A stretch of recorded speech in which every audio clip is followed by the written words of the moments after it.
Hey, what's up guys? Node Investor here.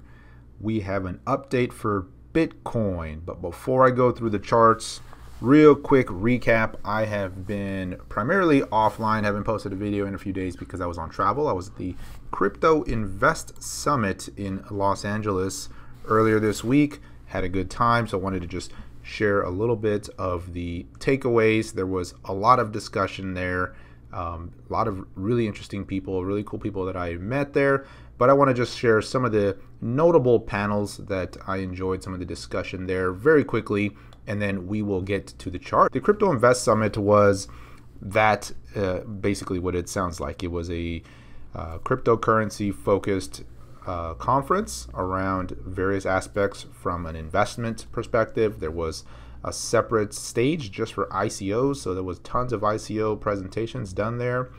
There was a lot of notable speakers there. Just to mention a few names, Tim Draper was there, a lot of the folks from Wavemaker Genesis Fund. There was certainly some plenty of influence from the VC spectrum, a lot of hedge funds there. Got to meet Luke Martin, he was there, he did a live taping for one of the CNBC shows, and so that was a lot of fun and just a pretty good lineup all around.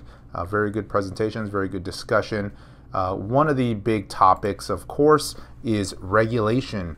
What's going on with the SEC? What's going on with ICO regulations? Are these securities? And for the most part, all of the institutional money, the big funds, they are all approaching investments into ICOs with that in mind and already with the approach of they are securities. And so any ICOs that are not doing it correctly, that are not registering, or that are soliciting from non-accredited investors, they're usually staying away from. And we continue to see the ICO market move in that direction where it's all but settled from that perspective in terms of how they are following the guidelines, even though it hasn't officially been set.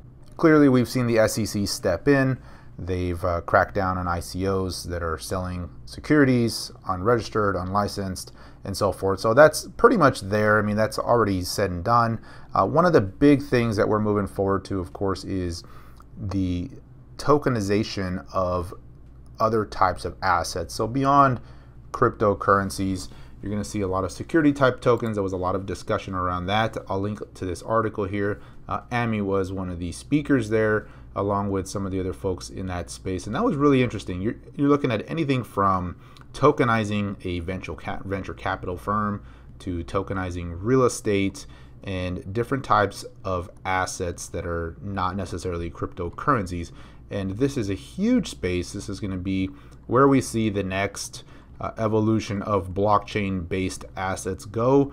This is going to be much bigger than the crypto space by itself, just because you're bringing in a large economy, right? A large infrastructure of existing asset classes, and by putting them on blockchain, by tokenizing them, there's a liquidity premium that is now going to be there, and that's going to be a big factor in being able to exchange some of these real world assets on some of these STO type of exchanges. And so there was a lot of good discussion there. As we know, Monday, May 7th, there is a meeting happening with folks from the SEC and the CFTC in the United States to talk about regulation and should cryptocurrencies be regulated the same as stocks, and most notably, is Ethereum a security?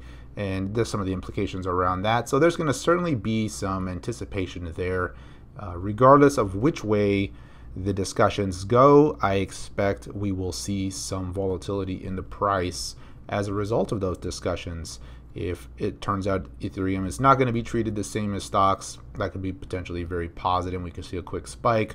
Alternatively, if they say it is, then there's a bunch of follow-up questions. Well, then what do we do about it? What about the exchanges that already have it? It's an open source project now, so there's just so much that just is going to be brought up to question. But we could see a negative impact in a lot of the names if they start going down that path. So it's going to be an interesting couple of days. But let's take a look at some of the charts here. So Bitcoin, sitting right around that $9,700 mark. We had a pretty decent breakout here a few days ago after it was getting really tight in this little bit of a pennant pattern. You saw that breakout happen with some very strong volume, and it ran right up to this resistance zone here, the most recent highs that we saw last week. And that's where we're seeing a little bit of resistance and pause show up right here. The moving average is catching up on this 10 EMA. So this pause has been very healthy here for the last day or so. And I'm watching this closely. Are we going to see 10K this weekend? And so 10,000 is a psychological number that's going to be an interesting resistance point, but there are some other levels that I'm going to be watching here. And so beyond this here, I mean, this is not a surprising, not a surprising reaction as it runs right up to that prior resistance. It's normal to see a little bit of pause, let this moving average catch up. Volume here on this pause has been pretty light. And so let's see if we can finally break through. A close above that $9,800 mark would be very bullish. That'll signal the next leg up.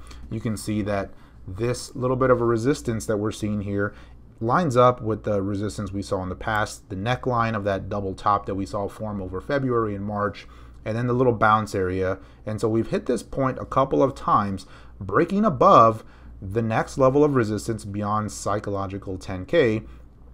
It's going to be first around that 10,300 and then ultimately this mid 11K range. And that's going to be a very important price point because breaking above this zone here would confirm the big picture double bottom that we've seen form over the last couple of months in the Bitcoin price. So you can see we had that first low in February, and then we had this second low form here over the last couple of weeks, starting to break above. We've already broken the downtrend, but a lot of people are still skeptical until we finally clear this big resistance point right around that 11.5 11.7K area. So that's what I'm going to be watching here. Ultimately, that'll be a very important price to start testing. If we break above 10K, we could very quickly move up into that zone, and that's where we'll likely see the next pause, and that'll be an important test to see if we can break above that 12K. So those are the levels to watch on the upside. On the downside, if we pull in a little bit here, let me go back to the 4-hour chart. The first level to watch as support is this little resistance that we cleared here, and so that's right around that $9,400 and $9,500 mark, and then this most recent support that we're seeing set up there. So that's the level I'm going to be watching on the downside. If this decides to pull in, first support is going to be right around that 94.50 area. You can see the 10 EMA on the daily is still down around 9,300, so a pullback into that zone would be a good level of support, and then we might see a move higher above that. But right now, everything is pointing like it wants to continue higher and move above this little bit of a zone. But for now, we're just range bound, and this is going to be the level to be watching here over the next few days. Just this little bit of a zone that we're consolidating within between $9,600 and $9,800. Let's take a look at Litecoin and ETH going into the weekend here. First, Litecoin. Litecoin has finally been playing a little bit of catch up and is looking very strong here. Maybe this is some rotation out of Ethereum into Litecoin, but this is looking nice. We had a good move higher here last week or earlier this week.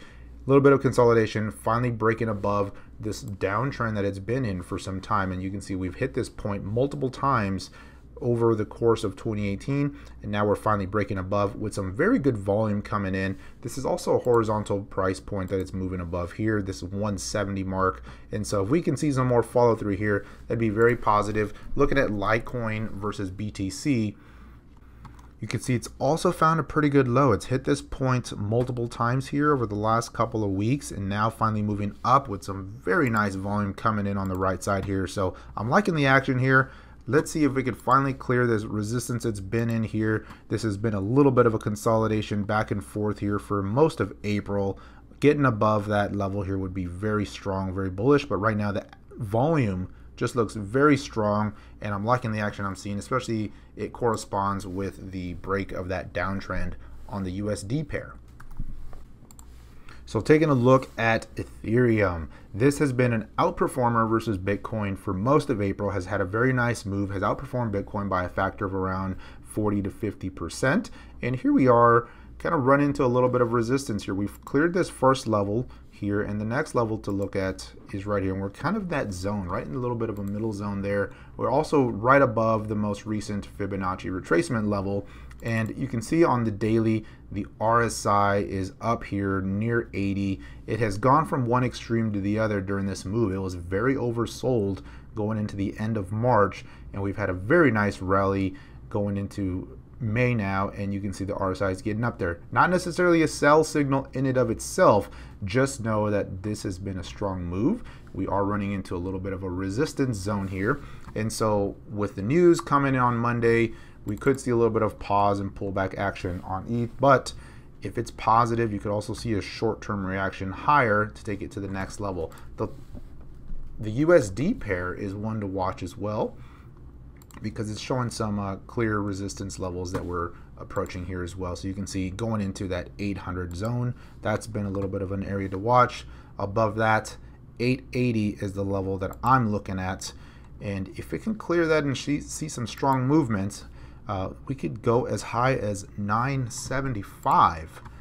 But also on the USD pair, RSI is starting to get up there, not as high as on the BTC pair, but nonetheless has gone from one extreme to the other. So just keep an eye on that, but it hasn't broken this broader daily trend. It's still above the moving averages, and so until that happens, you have to give the trend the benefit of the doubts, and it certainly has been one of the stronger names. I just, with some of the news catalysts coming into mind, I am getting a little bit more cautious here near these highs. It's had a very strong move and certainly going to be locking in some of the gains from this broader uptrend that we've seen over the last month, and waiting for this to play out. Longer term, going into 2018, I still see Ethereum going higher. I see Bitcoin going higher, but between now and the next couple of days or week or so, you know, it's anyone's guess what this will do between now and then.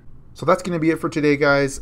I will do a live stream if we break that 10K area, assuming I'm awake, and we'll do a full look at the charts. The interesting thing to be watching for is what do the alts do if Bitcoin decides to have a strong move higher. A lot of these alts have had a very good move over the last few weeks. Some of them are pulling in right to support zones and looking good all around, but that's still a question to ask is, will they continue to pull in? Will we see the Bitcoin dominance climb again if Bitcoin decides to break out above 10K and test that mid 11K range? And so that's the thing I'm going to be looking for going into next week. Hopefully we get to do a live stream soon, but until next time, take care everyone.